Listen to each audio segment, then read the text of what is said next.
Initially, they're a little bit like, pretty tiring. The geophysics gives us this kind of snapshot of everything all at once. It's an interpretation we don't know until we dig. It's not a case of the Roman legions turn up and then suddenly overnight everybody's wearing togas and living in villas. And if there are big open ditches along the roadside, you take your rubbish there and you throw it in. I guess it depends on how bashful you are, really. It could be some sort of ritual function. It's usually what we say when we don't know in archaeology.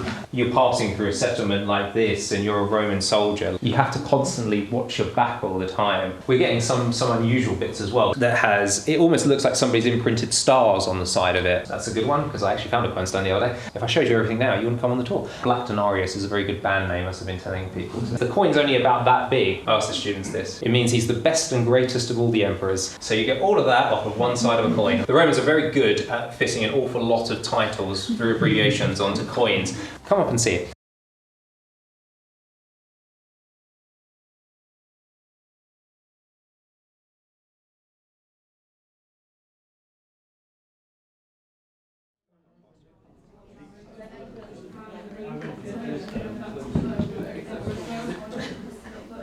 So good evening, my name is David Walsh. I'm from the Department of Archaeology at Durham University up the road, and thank you all for coming this evening to listen to me talk about our current excavations at Sedgefield, just over in field yonder. Thank you for braving the rain if you had to. We got to the end of today and literally just as we called time on the excavation today and got back up to the cabins, the heavens absolutely opened on us, so it was pretty torrential. But now the sun's come out again. But we needed the rain. It's been pretty dry for the last few days. And has anybody here been involved in any of the previous excavations? A few hands going up? Yeah. If you were digging, I guess in the summertime, you probably found that it dries out up there pretty quickly. And it's been a bit tough going at times to see the difference between different archaeological features, given how dry it gets so quickly. So a bit of rain is very, very welcome, although maybe it would have dried out by tomorrow. But hopefully a bit more rain overnight and then we can come to a nice sunny site tomorrow, but with some moisture still in the ground. So just by way of introduction then.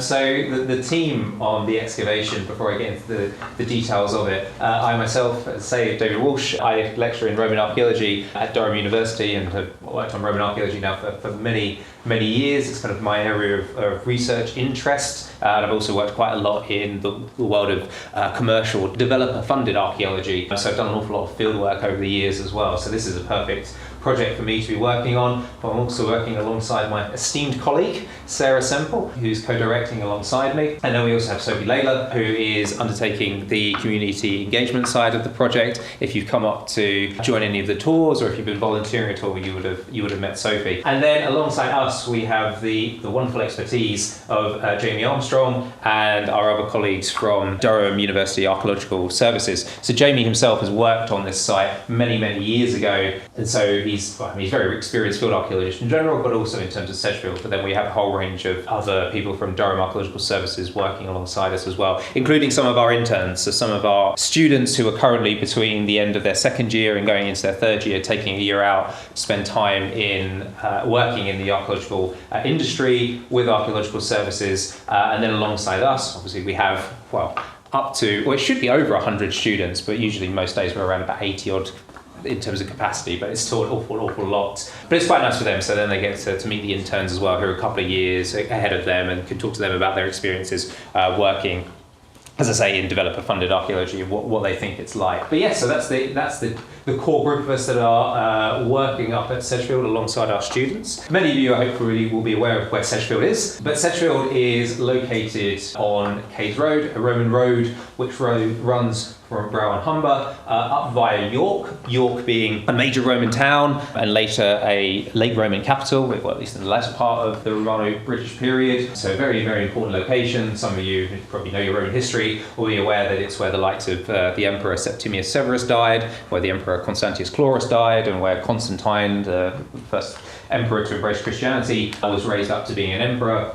So it's quite an important location, York, in terms of the history of Roman Britain, but talking administratively and militarily as well. So this road, Cayes Road, runs past York and it comes up towards Durham, going through Sedgefield, East Park Sedgefield down here, up through Durham, then past Chester Street, and then on towards Newcastle, which in the Roman period was known as Pons Aelius, or essentially the bridge of Hadrian's family, Aelius being his family name. Major crossing point of the time, leading over to the eastern parts of Hadrian's Wall and the various forts that lay along there. So while arguably, I guess, Deer Street, which goes up to Corbridge at the centre of Hadrian's Wall, is probably the main arterial road leading up to Hadrian's Wall. Cades Road is undoubtedly quite an important route, particularly accessing that eastern half of the wall. So to be expected that alongside this road, as you progress up it, you are going to encounter various settlements. Now, as I get on to the interesting thing about this settlement though at East Park is that as you're moving up into the north part of Roman Britain, I mean, the traditional divide in Roman Britain is that people tend to think of the south as having much more in the way of villas, being much more urban, and then as you move up into the north, it's much more militarised. And certainly in the northeast, it's a relatively militarised landscape. I mean, many of you will be aware of Binchester off to the west, and then as I say, you've got Hadrian's Wall to the north, and then you've got York to the south, which in itself is going to probably have quite a significant number of soldiers passing through it, and also stationed there, particularly during the various campaigns that were undertaken in the north by various emperors that I've already mentioned. One of the things then that makes the East Park settlement unusual is that, from what we can tell thus far, that it doesn't actually really have any direct link to a military site. It doesn't develop in the way that other sites do because of the stationary presence of soldiers and administration. It's more a case of people moving up and down this road, and that is probably why the site develops. But what makes it very interesting is it seems to be a case that we have people who are perhaps living in this landscape prior to the Roman occupation in the late Iron Age. There is certainly evidence for a number of farmsteads in the wider landscape, but it seems to be around, from what we can tell thus far, probably around the sort of late 1st century AD into the early 2nd century AD, people are starting to coalesce around the road at this point we're looking at, essentially developing their own settlement where they are, I guess you could say, making the Roman Empire work for them. As we'll get onto in a bit, they're undertaking industry, they're possibly raising livestock, or at least holding livestock that's possibly being moved up and down the road. But as I say, rather than moving towards a military installation and developing or living in one of those kind of large extramural settlements, what we call the vici,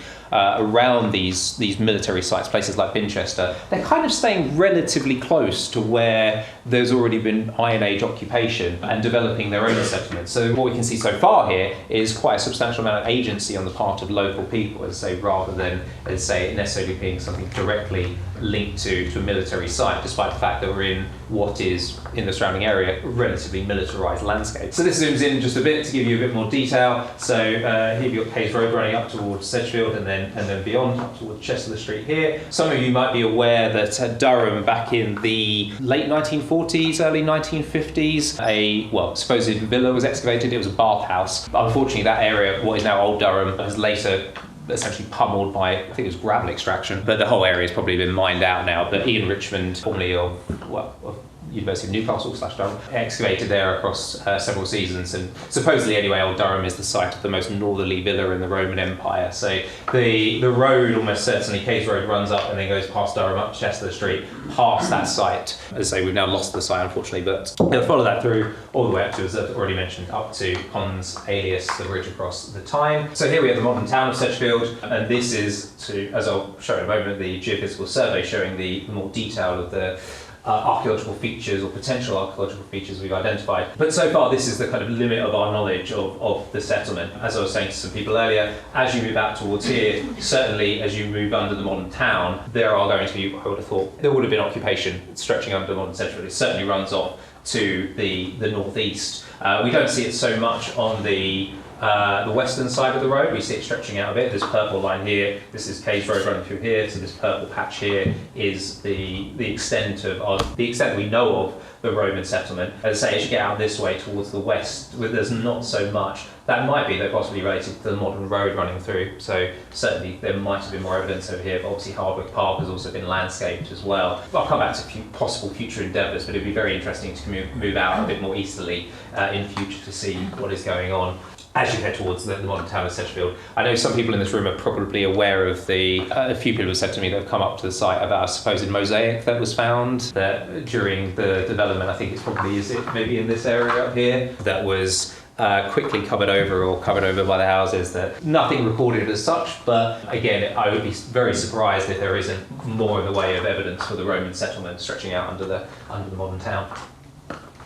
So, just to give some background when I'm talking about Roman Britain and how this Roman settlement at Sedgefield, or Roman period settlement at Sedgefield, fits into it. Apologies if I'm preaching to the choir and you know your Roman history, that's just a very quick run through. So, Claudian invasion in AD 43, obviously Caesar has his kind of expeditions back in the 50s BC, but the direct Roman control of Britain begins in AD 43 with the invasion under the Emperor Claudius, and then it's a long old slog from the south up to the north and out to the west as well. It's not a case of the Roman legions turn up and then suddenly overnight everybody's wearing togas and living in villas. It's a very slow, arduous process as they expand northerly and westerly, and as many of you will be aware, in the early 60s, 80s, you have the Boudiccan Revolt, which sees the likes of Colchester and London and Verulamium, which is now St Albans, largely destroyed, quickly rebuilt, but kind of testifies to the fact that,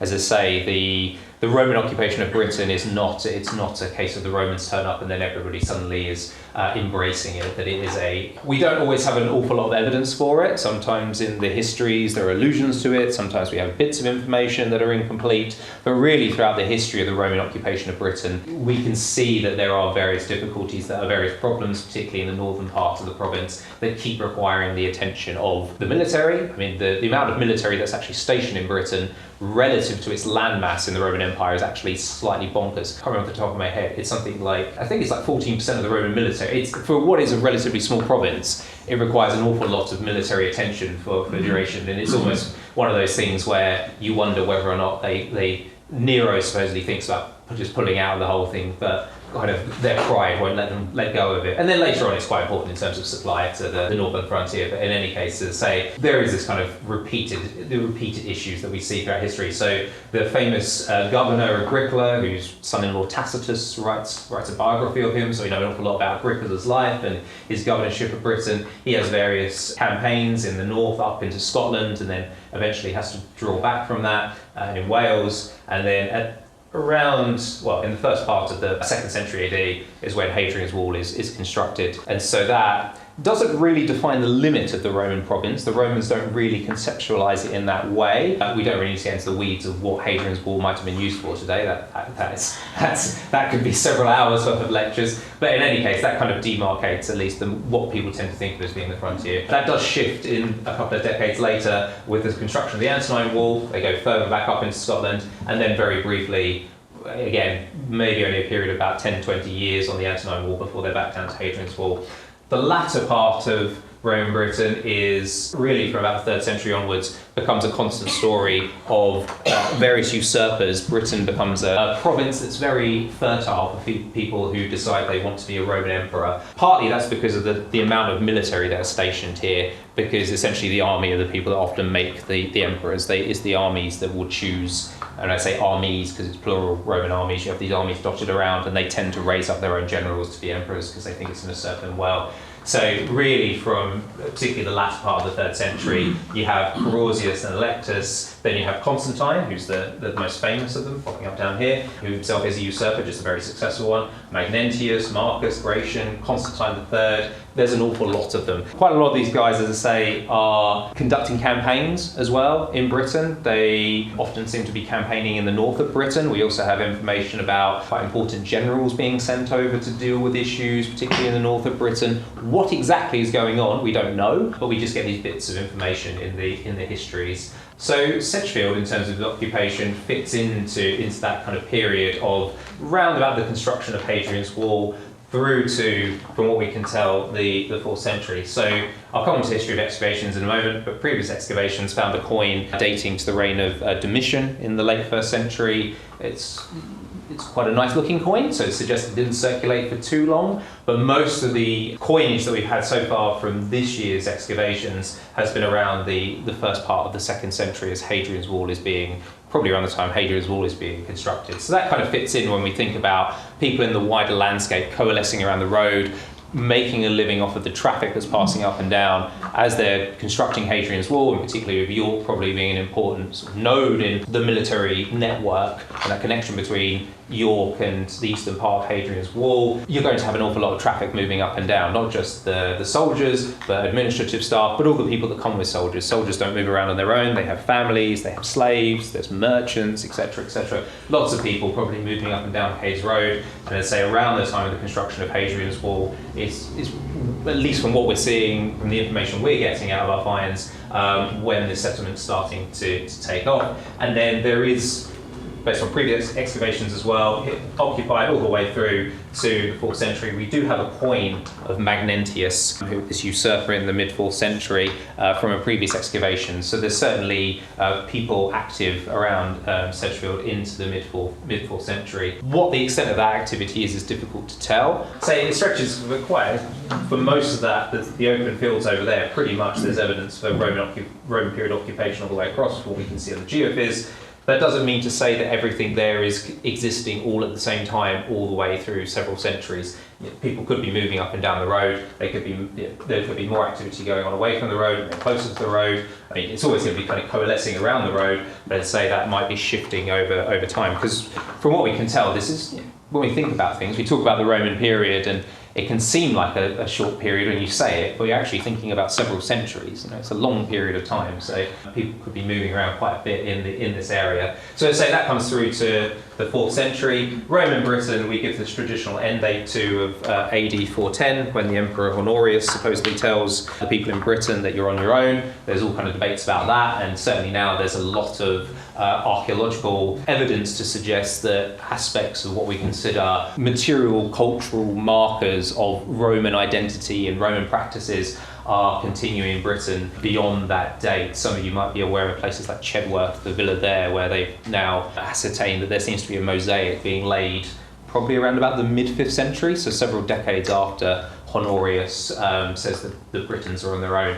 What we often then, though, as a result of this kind of end date, tend to do is we often tend to think of Roman occupation or sites being occupied in the Roman period as the occupation essentially coming to an end. It's almost like suddenly everybody just gets up and leaves and then comes back, and they're a couple of centuries later and they're Saxons. Obviously, it doesn't actually work like that. What we're often tending to see as you get into the later periods of Roman Britain, and even beyond that into so-called post-Roman Britain, as I say, as the example of Chedworth makes quite clear, is that people are still acting or still utilising Roman material culture. In some cases, they're perhaps using, coinage, ceramics, etc., that perhaps were made several decades before, but they're reusing them for a more longer period of time. Again, it's very then difficult for us to date exactly when they stopped using it, but as a result, we always need to be a bit careful about the end dates that we assign for sites. So, as say Sedgefield, we've got this coin of Magnentius. It looks pretty decent condition. It's probably not circulated very long, but it doesn't mean to say if we get other material that dates to the late Roman period into that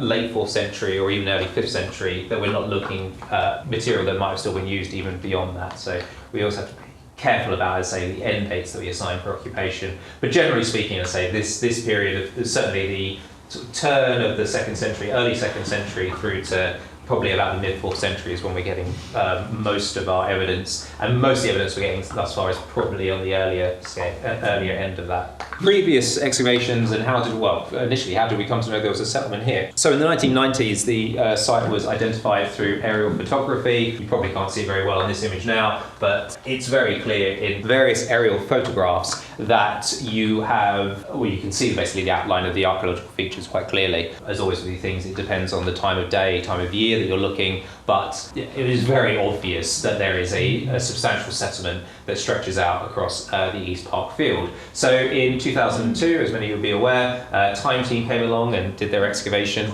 where they found a kiln, and then wonderfully titled their episode A Beautiful Kiln. But that revealed evidence for this, industrial activity that's being conducted at the site and proved that it's a site of Roman dates. Then a few years later, Durham County Council, in partnership with Durham University, featuring Jamie, who I mentioned earlier, came to the site and undertook a few excavations. And then more recently, in 2019, Dig Ventures undertook an excavation here as well. I believe the original plan was the Dig Ventures project was supposed to go on longer, but obviously we all know what happened around 2019 that brought that to a standstill. So, and now we're back to pick up where they left off. Well, not exactly, we're in a different area, but still to continue investigating this Roman settlement. Yeah, a number of interventions over the years, but when you actually think about Time Team as a relatively short period of time where they're conducting their excavation, you've got a few DCC and Durham University excavations, and then Dig Ventures for a settlement that seems quite substantial. There's still an awful lot about it that we don't really know, and I'll get back to research questions a bit later, but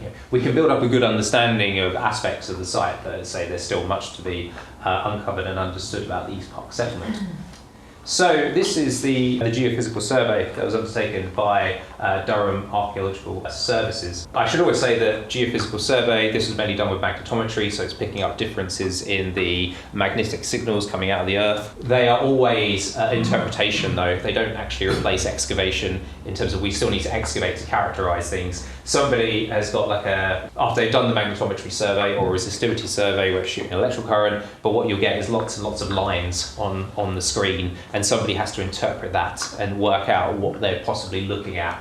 But it's an interpretation we don't know until we dig. Just in case, this is north up this way. That's facing north to the top, just to help annotate. So say modern town over here to the east, and north is at the top up here. So heading up from York down there to Hadrian's Wall. So this is the line of Cades Road running right through the middle here. So when I talk about Cades Road, you need to dispel any images in your head of the Via Appia or other major Roman paved roads. This is more of a dirt trackway. That doesn't mean to say that it's not a substantial routeway, as I'll come back to later, because if you've been to the site and seen the sides of the ditches on the eastern and western sides that we've been looking at, they're pretty substantial features. There's a lot of maintenance that's going on, and they're recut over time as well. They're not just left open, filled up, and that's it. Somebody is coming along and actually cutting them. So, as I say, even though it's maybe not on the level of the Via Appia, particularly given the fact it's also linking York with that eastern part of Hadrian's Wall, it is certainly an important routeway. You can follow Cades Road up very clearly through the middle. It's very kind of obvious where what you've got then on either side of it are enclosures that some people refer to as a ladder settlement running up either side of the road. You've got this big black line that runs through the middle here. This has previously been investigated, and this is actually of Iron Age date. So this predates the Roman settlement, this feature, this ditch cutting through the site this way. So as I say, we've got those, we know those farmsteads across the wider landscape, but certainly there's some Iron Age pre-Roman activity going on already in the East Park area. To what extent is difficult to tell, but certainly this feature here is Iron Age. But as I say, you've then got the latter settlement that develops where you've got Cades Road, and you can see these various enclosures off on either side, and then it stretches off.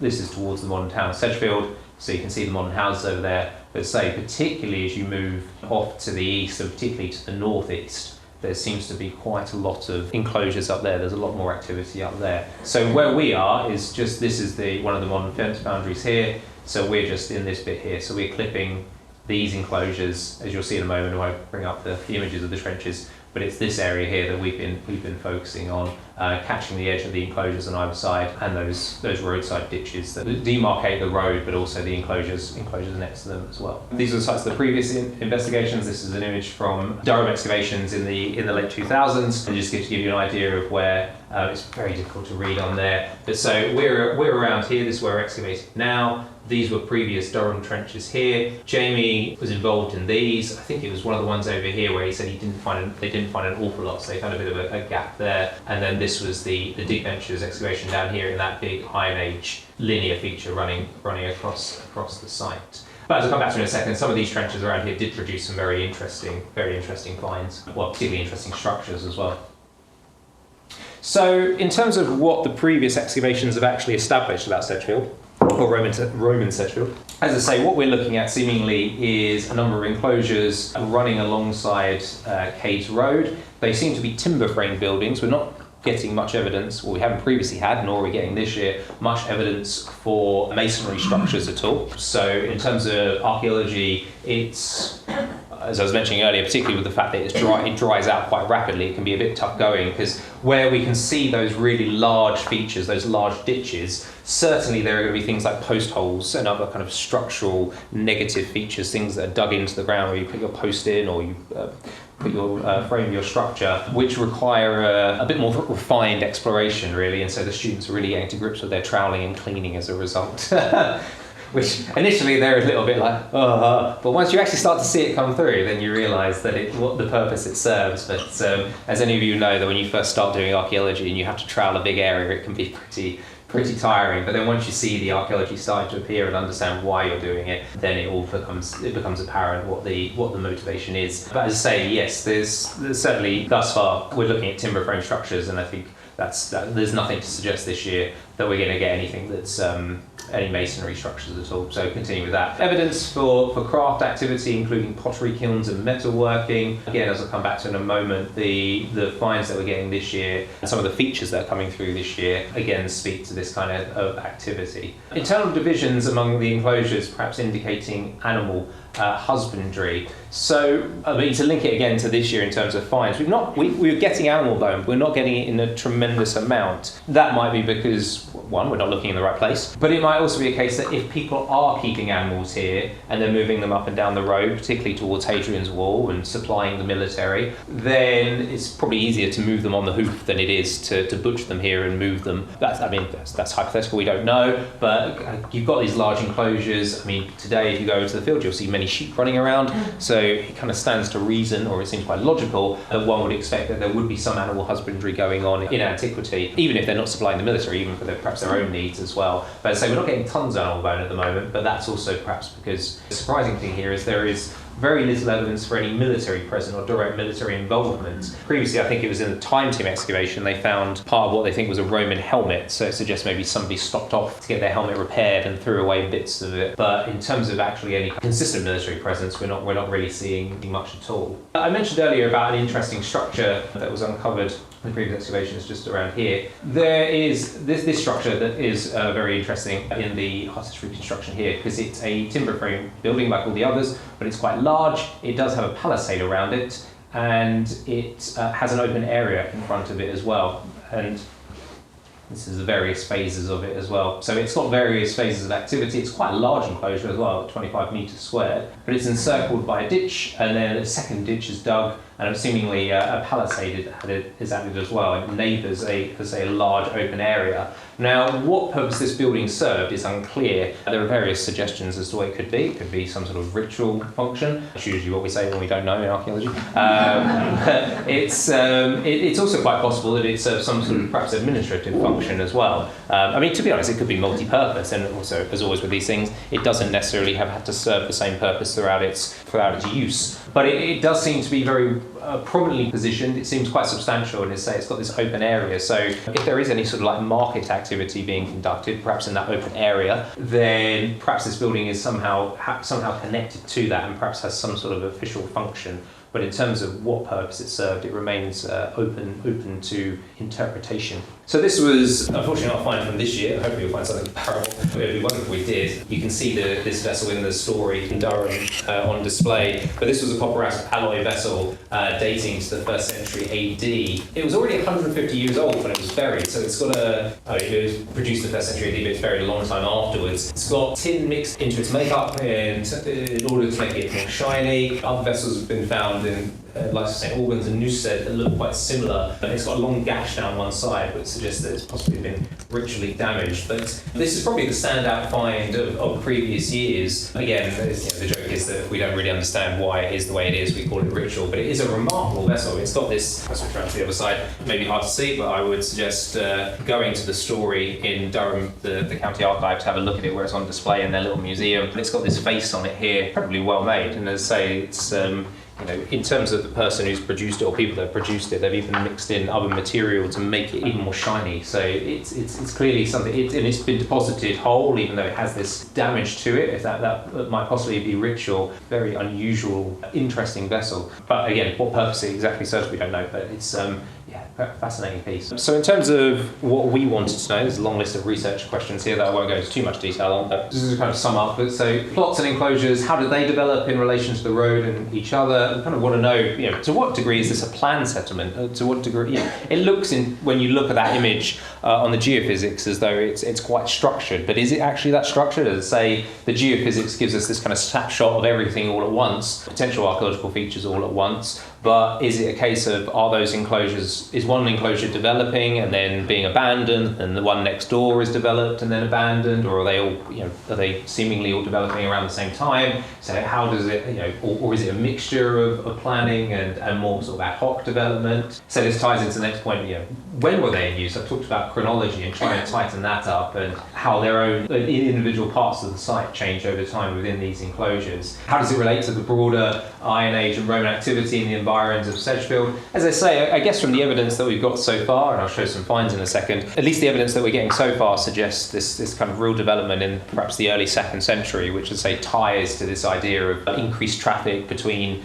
the likes of York and Hadrian's Wall. What kind of material evidence, like animal bones, quernstones? That's a good one, because I actually found a quernstone the other day. Pottery, industrial waste, tell us about specific agricultural, industrial and ritual practices carried out at this settlement. So we are getting some interesting finds in that respect. The quernstone, I'll show an image of it in a moment, but was pretty much intact, or the lower part of it, so that was really nice. In terms of pottery, I don't really have any images to show of pottery. I'd like to have got some today, but I didn't get the chance. But if I showed you everything now, you wouldn't come on the tour. But in terms of the pottery that we're getting at the moment, I mean, it's a very interesting mix of material. Stuff that is relatively locally produced, or at least produced in Roman Britain, but also stuff that's coming from much further afield. Some very nice bits of Samian ware, that kind of classic red ceramics that people associate with the Roman Empire. Some of it decorated as well. We've got some decorated Samian. All of this material coming out of the, so far, mainly out of those roadside ditches. So we're not getting anything in terms of whole vessels, anything akin to our big copper alloy vessel from the past. There was also another ceramic vessel found in previous excavations that was buried intact, which again seems to have some sort of particular meaning. What we're seeing here is essentially lots of bits of broken pot that people have chucked in to these roadside ditches. So these roadside ditches probably open for a very, very long time, as I'll show in a moment, and also being redug out and maintained. But obviously if you're living in these, if you're living anywhere really, you don't necessarily always tend to dump on you probably don't dump on your doorstep. You take your rubbish somewhere else, and if there are big open ditches along the roadside, you take your rubbish there and you throw it in. So for us as archaeologists, it's actually fantastic, because what you're actually getting is a really interesting mix of material.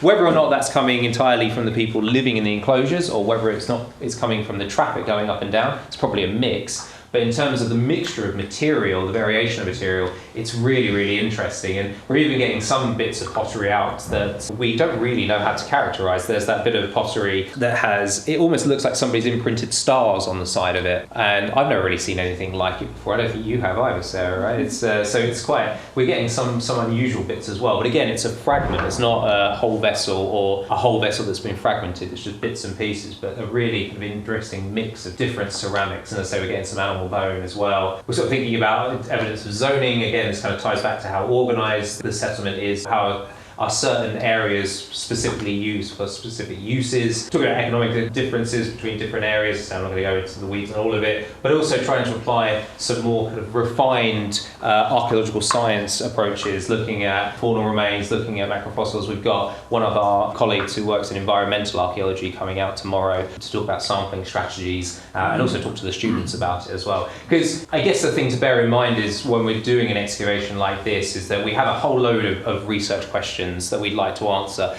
but we have to balance that with teaching the students as well. We've got somewhere in the region of about 100 or so students, the vast majority of whom have never done any archaeology before. So we have to think about where do we start them, and then how do we then help them to understand what they're doing, why they're doing it, what we're trying to achieve, but also those archaeological methods, and then how they can almost graduate from doing one thing to another. So quite a lot of our students have started off, let's say, looking at these big roadside ditches, because from an archaeological methodological perspective, they're quite an easy thing to look at. You've got a big ditch that runs along the side of the road, so you put a slot perpendicular to it so you can see it in profile, you can sample out the material in it, you can see how the stratigraphy, the layers are built up within it. So that's a relatively straightforward thing for them to understand, to excavate, to go through the recording process as well. And then once they've done that, we then start moving them on to things like well, what happens when you have two ditches that meet each other, or several features that meet each other? How do you work out which of those features came first, and then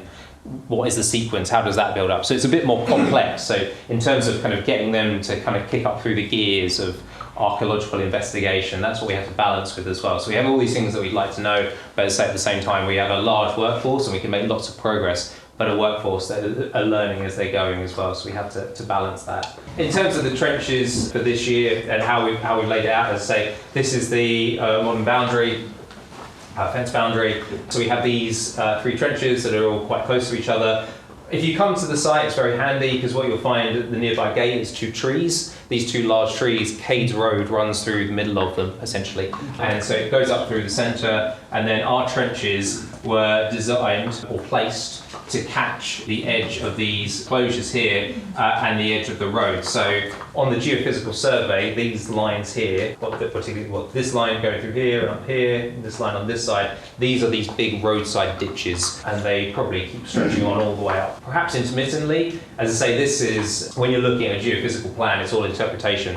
So we have to be mindful when we're doing the excavation that even if we see this feature runs up here and then it stops, and then this one comes in and then goes off that way, on the ground after excavating it, it actually looks more like they do connect. And that's where the students then have to be a bit more, let's say it's kind of kicking up another gear, because they have to then work out through excavating it which of those ditches has come first, what is the chronology of that, of their relationship. But then as we move out from the roadside as well, we've got various other features. These are the yellow outline. I've got a picture that shows the trenches zoomed out, so it's a bit clearer in a second. But these are other features that we're exploring going into these enclosures. And this area up here has been particularly interesting. I don't think I've got a picture of the kiln area, but again, if you come to the door, you will see it. But this area up here certainly has got a lot of evidence at the moment for industrial activity. There's some sort of like kiln type structure. It's where a number of bits of metal working have been found. So that's very interesting. But we're now starting, as the students have finished up going through their slots on these roadside ditches and moving out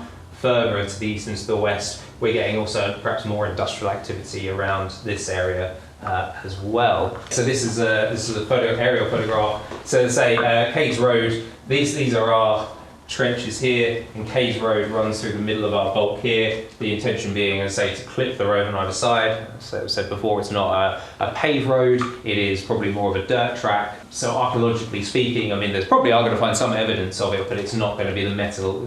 There doesn't seem to be much indication of it being like a metal surface or anything. So what we wanted to do more was clip the edges of it, but then get these features that are running alongside it. So where I've been talking about these linear features, these long lines either side, these ditches, the students have been putting these slots through, going up and chasing it as it goes, and then they've got a smaller one here perhaps, but then a much larger one here. And these are, I think I've got a photo that shows them better in a second, but they're pretty hefty in size, these slots. They are stretching across, in this trench over here, trench B, to, what would you say, Sarah? It's certainly a good fair few metres across, aren't they? Yeah, it's probably 2.2 metres. Yeah, and then depth-wise about 1.5 metres in places maybe. Yeah. So they're these, and when you think, as I say, these are running on for quite a distance beyond our trenches to the north and south. These are quite substantial undertakings. So even though, as I say, Cades Road is perhaps not this, the archetypal idea when people think of a Roman road,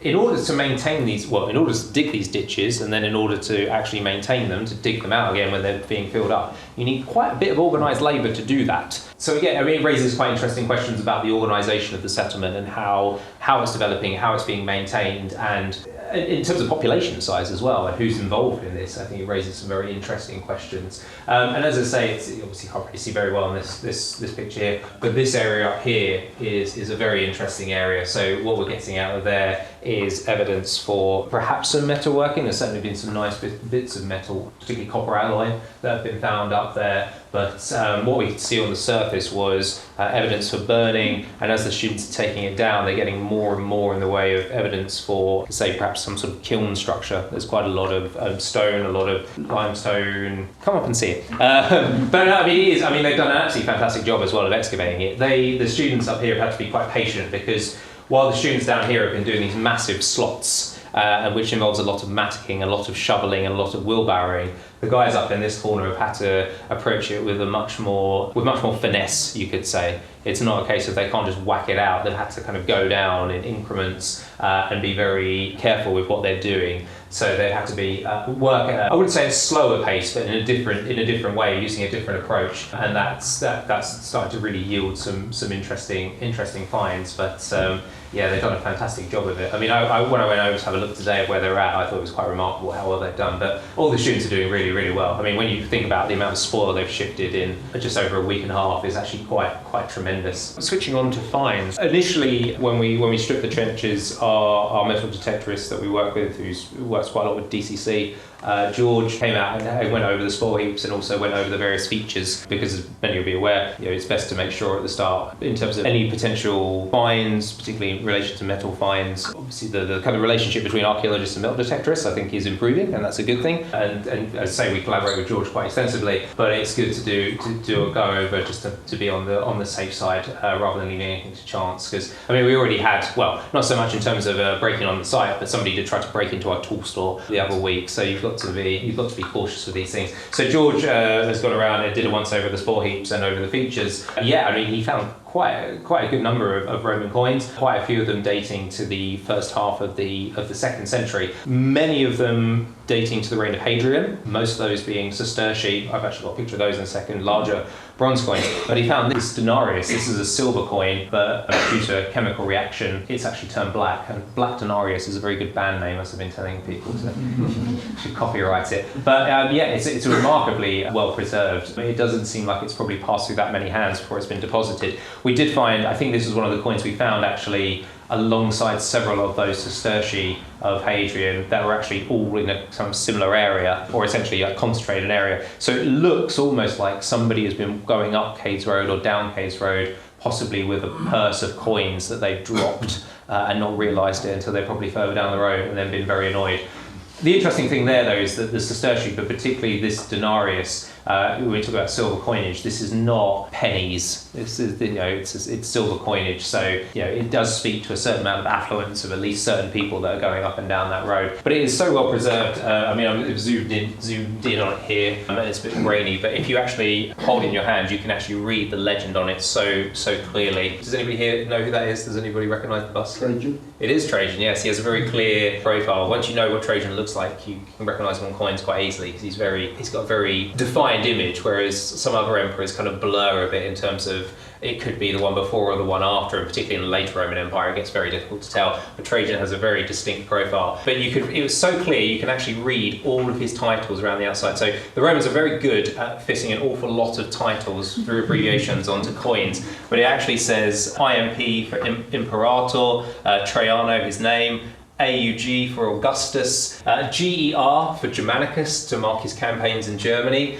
then DAC for Dacianus to mark his campaigns in Dacia, which is modern Romania. Then it's got PM for Pontifex Maximus, so he's the High Chief Priest of Rome. Does anybody know who that is today? I asked the students this. Who's the Pontifex Maximus today? Oh. The Pope, yes. Rome still has a High Chief Priest. It's originally it was a title it's the general's title of an office that passes between different Romans. Then the emperors take it, and eventually after the Roman Empire, after the end of the Western Roman Empire, the Pope is the Pontifex Maximus. He is the Bishop of Rome. And then TRP, which means he's the tribune, or he has tribune powers. Then it's got COS for consulship. V for 5, his 5th consulship, and then PP to say that he's the father of the fatherland. So you get all of that off of one side of a coin, which is pretty impressive.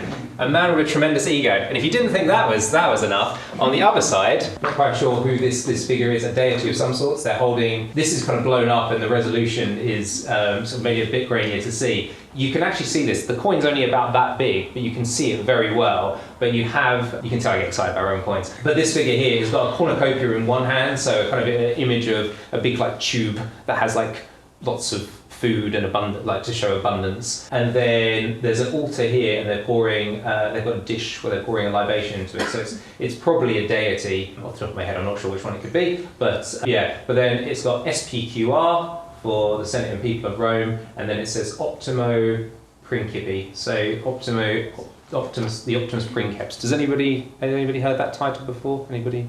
Know what it means? It means he's the best and greatest of all the emperors. But he was actually awarded that title by the Senate and people of Rome. Hence why it's got SPQR before it. So Trajan is whenever you see a map of the Roman Empire and it says this is the Roman Empire, its greatest extent, going all the way down towards Saudi Arabia. That's in the reign of Trajan that the Roman Empire has reached that extent. So he's a very, very successful general, which is why he was made emperor, and also why he kept all these various titles, and nobody's ever going to challenge him. And he actually died of natural causes, as far as we know, which is a bit of a rarity. So yeah, he's pretty successful. And if you go to Rome, he's obviously got the famous column. So where I mentioned it, where it says Dacianus on it, Trajan's column in Rome, the frieze that goes up it is a kind of visual telling of his campaigns in Dacia, and also the only emperor to be buried inside of Rome. Legally, you can be buried inside of the wall within the sacred boundary of Rome / or Roman city in general. Everybody's buried outside. But Trajan was considered so exceptional, he was buried in his column with his wife as well. His successor, on the other hand, also very well known, but takes a very different approach and is much more of a, not quite the empire stops here, but maybe we should start consolidating what we've got rather than campaigning endlessly. So these are coins of Hadrian that have been found as well on this excavation. So that one's much clearer to see there, but you can see the Imperator, and then it says Trajanus on it, but that's because he's Trajan's successor, so Hadrianus. You can see the star of Hadrian at the top there, but you can tell very much it's Hadrian because he's got the typical beard. But quite a few of these sesterces, these larger copper coins, 4 of these make up the denarius I showed in the previous picture. There's been a number of these that have been found alongside, I say, that coin of Trajan as well, which suggests that even though that coin of Trajan looks relatively new, it's probably being still lost after Trajan's death, like perhaps in the reign of Hadrian, at least from, I say, probably in sort of the first half, maybe even the mid-2nd century, but not too far away in date perhaps, given that most of them are Hadrianic coins from when the wall is being constructed to the north. So just as this is a very nice brooch, and this came from the area where the metalworking, the industrial area up in the northwest was, but you can actually see some of the red enamelling still on it as well. I should have taken a picture on the other side. It's lost its pin, but you can still see the spring and the little clasp where the pin would have been fitted into, so that was really nice. But we have actually had a few spindle wells as well. Another one was found today as well. So for spinning wool, we actually have one of our archaeologists, one of our interns today had a spindle well, which she was actually using. She wasn't using one of these, but she had one of her own that she brought in, and she was actually showing people how it works. So that was really nice as well. But yeah, we've got quite a lot of nails as well, in terms of not quite as exciting to show on the screen. But what that is telling us is that, let's say, this belief that we're dealing with mainly timber frame structures. You would expect to obviously find quite a few nails in terms of timber frame structures as well. And some of them are quite hefty, so it does suggest they're for woodworking. This is an image of our students at it in their various slots. But this one here, again, it's maybe difficult to get a sense of scale, but it gives you an idea. So this is one of our students in his slot, and this is how deep it is. So it's pretty. This is, I think, Charlie here, but it's a hefty slot. What you can very vaguely see is they've slightly overdug it there, but that bit of white down there is going up the side of the section. But what we can see is that means that it's actually been recut, that there's more than one ditch in there, or a ditch that has been dug out, filled up, and then redug again. So, as I say, what it's telling us is that not only have we got very substantial ditches, but we've also got ditches that are actually being maintained over time as well. So that requires, as I say, quite a bit of organisation, quite a bit of manpower. Yeah, so this is the quernstone that we pulled out yesterday as well. I need to take a better picture of it, because I realised after I took a picture of it that I kind of did a brown quernstone on a brown background, which maybe is not the best of contrast. But you can basically see, like, it's very much intact, and it's got its hole in the middle as well. So I started digging through a slot, and then got that far down, and it was just there, which was great. But then unfortunately it was stuck in the section by about that much, and we had to eventually pull it out, because otherwise it would have just collapsed in on itself. But it's probably about that big, and it's about that thick, so it's pretty hefty piece of material. But yeah, it was. I've never found one. I personally never found one that was intact before. Have you? No. So it's for grinding grain. So yeah, that's it in terms of where we're at. So say for the most part so far in these first 2 weeks, just to summarise, I guess. Say the students have been mainly working through ditches on the east and west side of the road.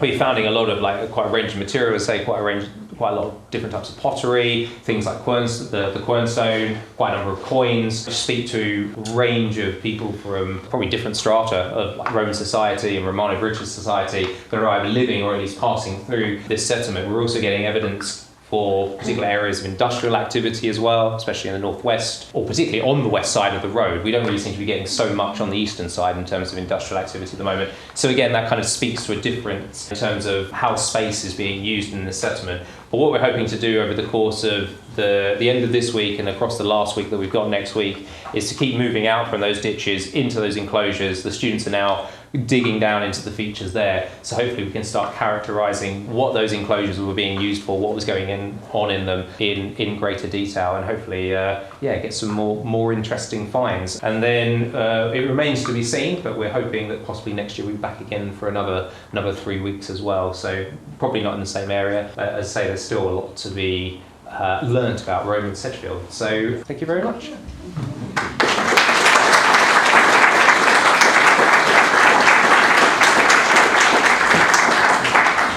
Does anybody have any questions at all? You referred to the ditches being maintained over time. What do you think the purpose of the ditches was? Have you got any sort of insight about that? It's mainly to keep the road clear. I mean, also to say it serves almost certainly for people living in the settlement to throw refuse in as well. But say they're so substantial that it sort of speaks to a desire to maintain the road, a need to maintain the road.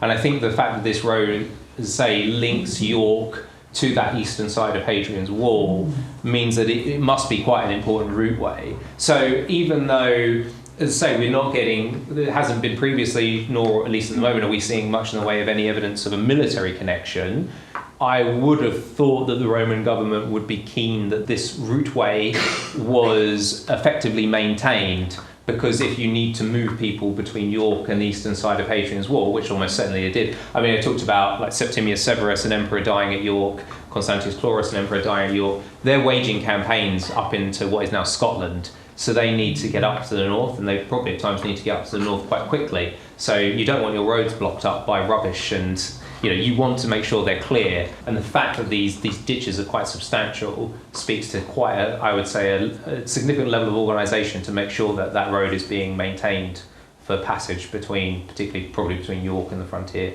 So is it drainage as well? Is it sort of, is the surface compacted and then they're wanting the water to run off? And I would have thought so as well, yeah. I mean, in terms of the profile of the road, it's a bit difficult to ascertain at the moment, well, in terms of what it is, because it's not like, because we don't have the sort of the structure of the road or metalling that you might get elsewhere to kind of see how it works. But almost certainly, yes. I mean, you want the road to be as clear as possible. I mean, as I was saying to students, like with this idea of somebody perhaps losing a coin purse, as you think about if you're travelling up the road in the middle of summer, it's not so bad. If you were trying to get up there in, I don't know, autumn time and it was raining like it was earlier, or even today, like you suddenly get walking up that road and suddenly it turns to mud under your feet and you've got a cart that you're trying to move as well. And particularly if you were talking about a large number of people, like military administration that are moving, you want that road to be as well maintained as possible. So drainage is certainly, I would have thought, part of it as well. In 2005, when we were volunteering on the site,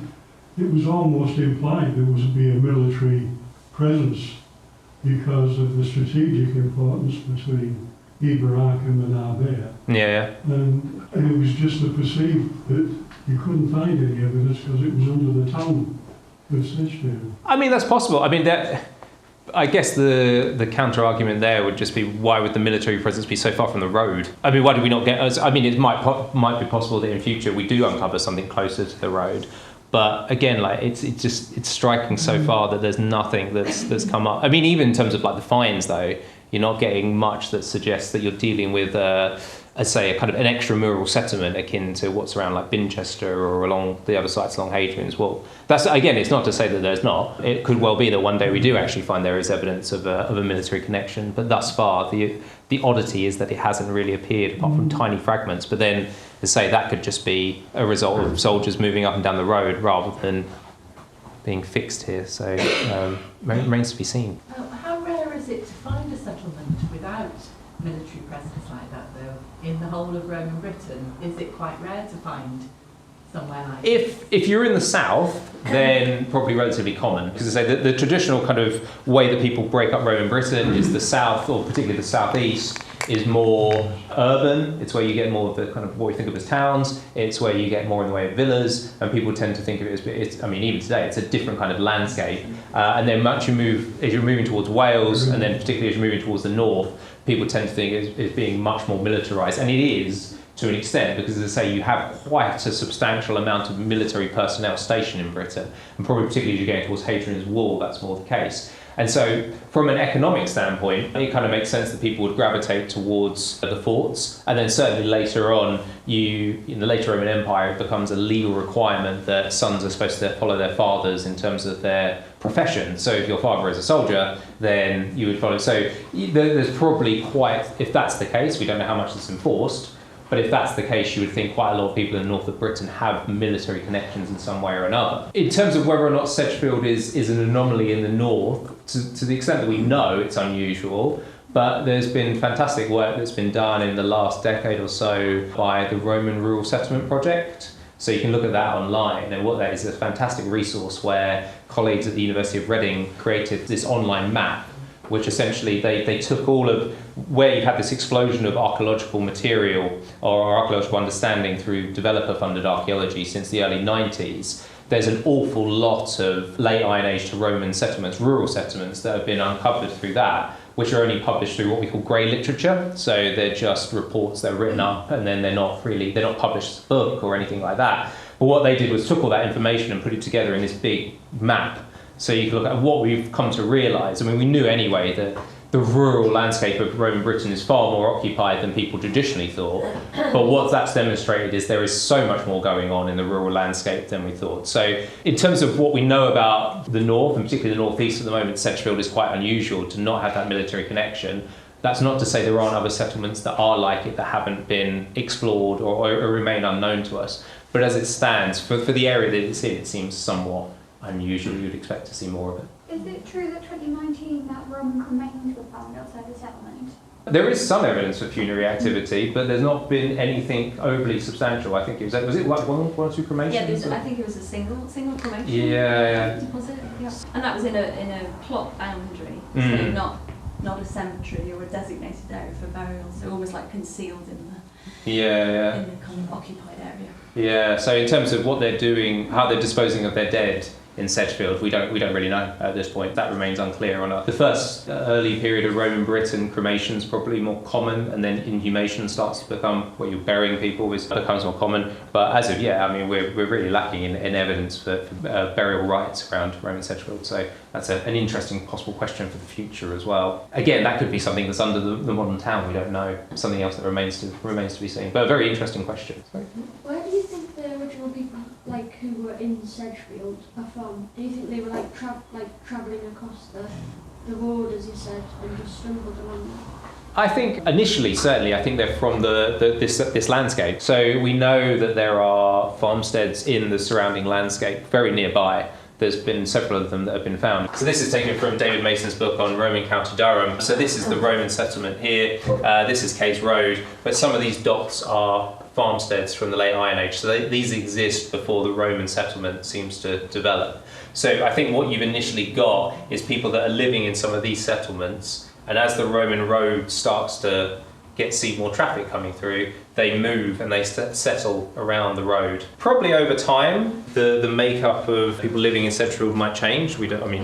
Hadrian's Wall in particular is a very varied region. You've got soldiers, people from all over the Roman Empire coming to it. And so it's quite possible some of them are settling in the likes of Sedgefield. Without any evidence for burials, that's quite difficult. Even if we had the evidence for burials, it's a difficult question to answer. But my belief is that it's mainly people from living in the area before the Romans expand into this area who then carry on living essentially in this settlement. And then you do have probably other people moving in, but there's probably a lot of continuity with the people living around here before the Roman Empire turns up. Would they use the trenches for latrines?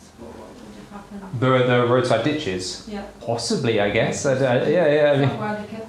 It's It's worth adding that so each of those big plots on the geophysics has a ditch all the way around it. So you've got kind of a lot of ditch space at the back of your plot as well, rubbish and things. So you're probably chucking stuff out of the back of the plot.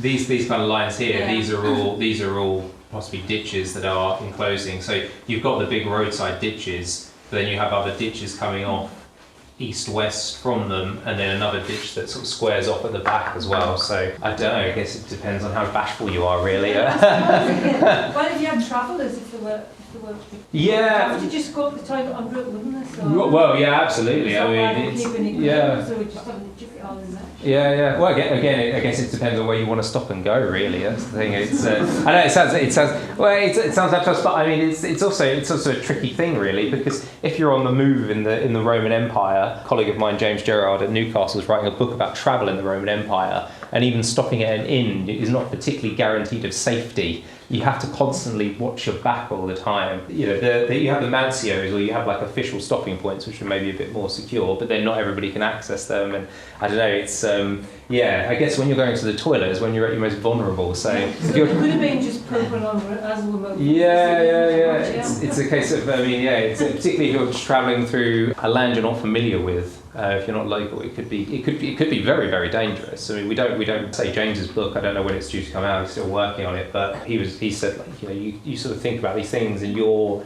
passing through a settlement like this, and you're a Roman soldier. Like, how do the people actually react to you? Do they? I mean, we're talking about them being the local people, basically making a living off of them. So, but alternatively, they might also have been like yelling abuse at them and like get out. Like, we just don't know. And there's certainly like some places you probably just didn't want to stop. It would have felt very, So even though this is a more built-up area, you might not have felt particularly safe stopping there. So it's. This is an artist's impression. It might not have been as peaceful as that. Well, yeah, and it depends again on the timing of it as well. Different periods throughout history might have been more tumultuous than others. As I say, we definitely have a lot of evidence of unrest at times in Roman Britain, and it's difficult to characterise what that involves. You don't need that many soldiers stationed in a relatively small province without a reason. It's quite a substantial settlement, and it's been there for several hundred years. So how many people live there? We have no idea. I'd say, it's very, very difficult. I mean, even in general, that's a very difficult question to answer, because, any sort of archaeological investigation often tends to be, what you're doing is keyhole surgery, trying to judge the number of people, and again, over a period of several hundred years, how that could have changed is very difficult. You might be able to make a guesstimate if you had a decent number of, basically if you had a cemetery, for example, and even then there'd probably be a lot of debate over it. But it's got to be one somewhere, hasn't it? Yeah. Well, that's the thing. We don't know. We don't really know how they're disposing of it. We don't know if they have an organised cemetery or not, depending on what their burial rights will be. Having an organised cemetery is essentially is a kind of Roman idea. But if these are local people from the hinterland who are coming in and coalescing around the road, in the late Iron Age, or during across the Iron Age before the Roman period, they're disposing of bodies in a whole myriad of different ways. Like, you could literally be depositing your family. The boundary ditches, we haven't found anything yet, but in an Iron Age settlement, it would not be completely beyond the pale to find a skeleton in one of the ditches. That would. But the thing is that if that's the boundary of your farmstead and that's your family's kind of plot, burying your relatives within that boundary might have something to do with this idea of continuity of occupation with the family. And they practice things like excarnation as well, where the body might be left out to the elements and then they come back for the bones. And there's a whole variety of ways. So there doesn't need to be a cemetery. And then you can also go into questions over things like levels of preservation as well. Depending on the soil, we don't know. They might be, even if they're burying people, they might not bury them with any grave goods, so it's hard to tell. So it's very difficult to work out. If there is a cemetery, it'd be great. Where it is could be under the modern town, but that's not to even say there necessarily is one. It's difficult to tell. But it's on a really important trade route from the Humber up to Newcastle. So, and you found evidence of kilns for metalwork, you found evidence of kilns for pottery and stuff. Proper trading settlement this, isn't it? Yeah. It's not just stuff that was made on site, because the afternoon I did my volunteering and was cleaning up pots. We were coming across pots that had been imported from Italy. Yeah. So there's obviously quite a lot of trade going on. Oh yeah. I know it's a substantial settlement, but it's just, as I say, in terms of being able to make a guesstimate on population, is very, very difficult. But questions for the future. Thank you again very much for coming, and hopefully see you next time.